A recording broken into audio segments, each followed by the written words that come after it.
Assalamualaikum warahmatullahi wabarakatuh. Bismillahirrahmanirrahim. Alhamdulillahirabbil alamin. Wa bihi nasta'inu ala umurid dunya waddin. Asyhadu an la ilaha illallah wa asyhadu anna Muhammadan abduhu wa rasuluh. Allahumma shalli wa sallim ala Muhammad wa ala alihi wa ashabihi wa man tabi'ahum bi ihsani ila yaumiddin, amma ba'd.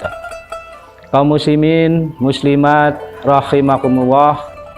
Alhamdulillah, pada kesempatan kali ini saya akan menyampaikan suatu makalah, suatu judul pendek tentang pemeliharaan anak yatim di dalam tuntunan Islam.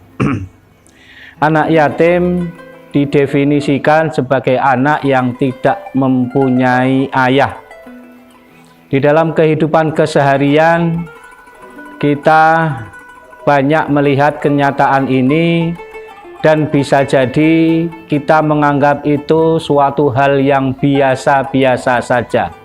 Memang kenyataannya menurut catatan statistik di Indonesia, setiap 100 anak ada 4 anak yatim ataupun yatim piatu.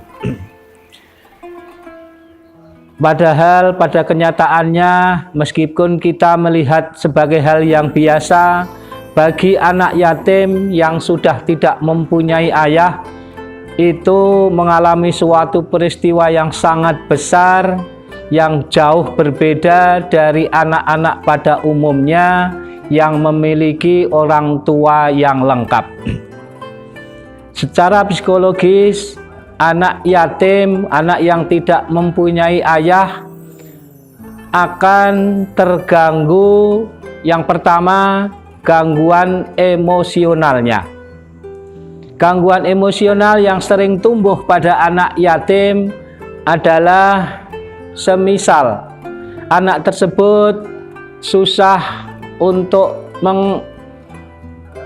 mengatur emosinya, sehingga terlihat gampang marah, gampang sedih, gampang putus asa. Di sisi lain, anak yatim juga mengalami gangguan asupan gizi, sehingga pertumbuhan fisiknya juga sering terganggu. Dan yang paling berat, yang paling parah adalah gangguan psikologis karena hilangnya rasa aman, rasa kasih sayang, yang itu pada umumnya anak diharapkan datang dari orang tua, terlebih ayahnya. Maka bagi anak yang tidak mempunyai ayah, yang tidak mempunyai orang tua, kehilangan kasih sayang ini menjadi sesuatu beban yang sangat berat, yang pada umumnya kebanyakan kita tidak melihatnya, ataupun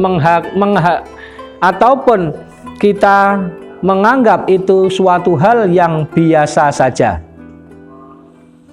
Karena besarnya pukulan psikologis pada anak yatim, maka Islam menganjurkan agar kita semuanya peduli kepada anak yatim tersebut. Allah berfirman di dalam Al-Quran, surat Al-Baqarah ayat 220, A'udzubillahi minasyaitonirrajim, wa yas'alunaka 'anil yatama qul islahun khairul lahum. Dan mereka bertanya tentang anak yatim, maka katakanlah, jika kamu mengurus sepatutnya kepada mereka, itulah hal yang baik. Kepedulian agama Islam terhadap anak-anak yatim ini juga dikuatkan oleh sabda Rasulullah, yang dia menggambarkan bahwa bagi orang-orang yang mau untuk mempedulikan kepada anak yatim, baik nafkahnya, pendidikannya secara Islam, maupun perhatian dan kasih sayangnya, maka Nabi lewat hadisnya menyatakan bahwa mereka bersama saya nanti di akhirat, di surga akan seperti ini, seperti jari telunjuk dan jari tengah, sambil Rasulullah agak merenggangkan. Gambaran ini memberikan petunjuk bagi kita bahwa kelak di surga orang-orang yang mau memperhatikan, mau peduli terhadap anak yatim, maka di surga akan dekat dengan Rasulullah. Cukuplah kiranya satu ayat Quran dan hadis untuk menumbuhkan kesadaran kita betapa kita perlu untuk peduli terhadap nasib anak yatim yang pada kenyataannya jarang di antara kita memperhatikannya. Untuk itu, lewat media ini saya mengajak kepada kaum muslimin muslimat, marilah kita mulai tumbuhkan kepedulian kita terhadap penderitaan anak yatim, terlebih jika dibandingkan dengan anak-anak yang biasa yang masih mempunyai orang tua yang lengkap.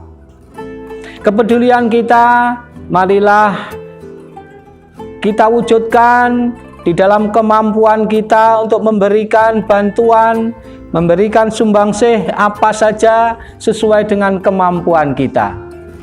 Bagi kita yang mampu memberikan harta benda, maka dengan harta benda itulah marilah kita menyumbangkan untuk keperluan anak-anak yatim tersebut.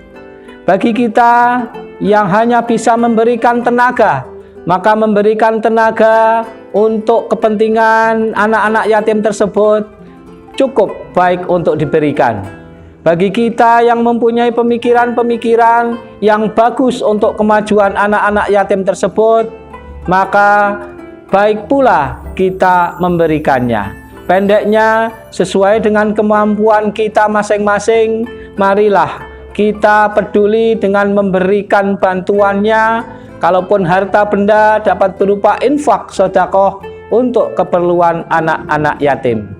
Bukankah sedekah yang kita berikan tidak akan hilang sesuai dengan sabda Rasulullah, "Ma naqasa mim malin fi sedekah." Tidak akan berkurang harta benda yang disedekahkan. Karena itulah maka kita peduli terhadap upaya-upaya remaja Masjid Gunung Mas lewat panitia santunan anak yatim dalam bulan Ramadan ini. Marilah kita semangat untuk memberikan bantuan agar program yang dicanangkan oleh adik-adik kita remaja bisa terlaksana dengan sukses. Demikian, semoga Allah meridhoi upaya kita semuanya di dalam rangka memperhatikan, memberikan kepedulian terhadap anak-anak yatim. Billahi taufiq wal hidayah. Wassalamualaikum warahmatullahi wabarakatuh.